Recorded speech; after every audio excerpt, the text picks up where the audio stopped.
আন-নাযরু ইলাল কাবাতি ইবাদাতুন।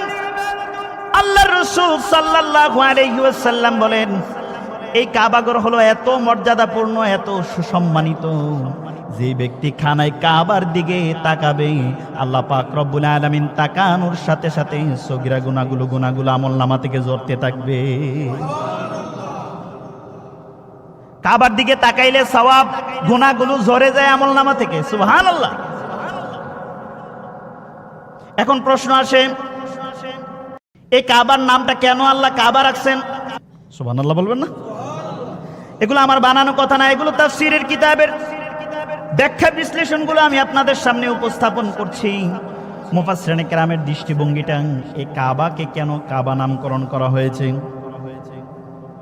এই শব্দের ব্যাখ্যা করতে গিয়ে উমদাদুল কারির মধ্যে আল্লামা বদরুদ্দিন আইনি রহমাতুল্লাহি আলাইহি বুখারীর বিখ্যাত সরা উমদাদুল কারির মধ্যে তিনি উল্লেখ করেন, তিনি বলেন এই কাবা শব্দের অর্থ হলো ইরতিফা উলুউন, ইরতিফাউন উলুউন, অর্থাৎ উঁচু হওয়া, সম্মানিত হওয়া। সুবহানাল্লাহ বলেন। উঁচু হওয়া। তো কেন এটাকে উঁচু নামকরণ করা হয়েছে? বলা হচ্ছে অন্য জমিন থেকে সাধারণভাবে যে মানে এমনিতে জমিন বা ভূমি রয়েছে, সেই ভূমির তুলনায় প্রায় 32 ফুট উঁচা হলো খানায় কাবা।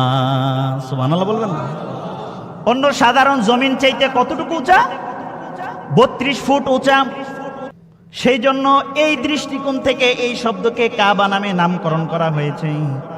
আল্লামা ইবনে হাজার আসকালানী রহমতুল্লাহি আলাইহি বলেন, তিনিও ফতহুল বারির লেখক।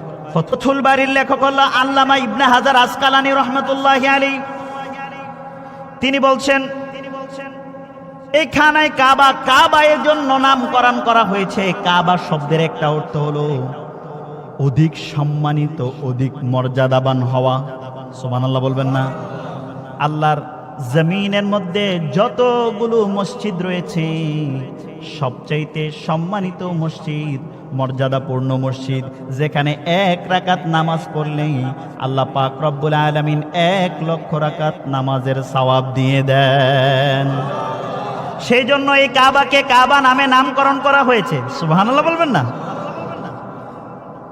এই কাবার এত মর্যাদা, এত সম্মান।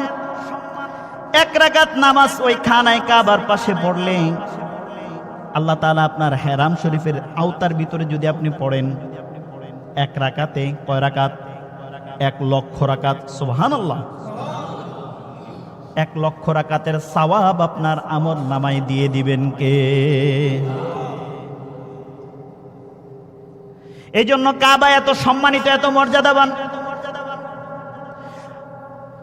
আপনি যদি মসজিদে নববীর মধ্যে নামাজ পড়েন, 1 রাকাত নামাজ আদায় করলে তার বিনিময়ে আল্লাহ পাক রব্বুল আলামিন আপনার আমল নামার মধ্যে 50,000 রাকাতের সওয়াব দিয়ে দিবেন।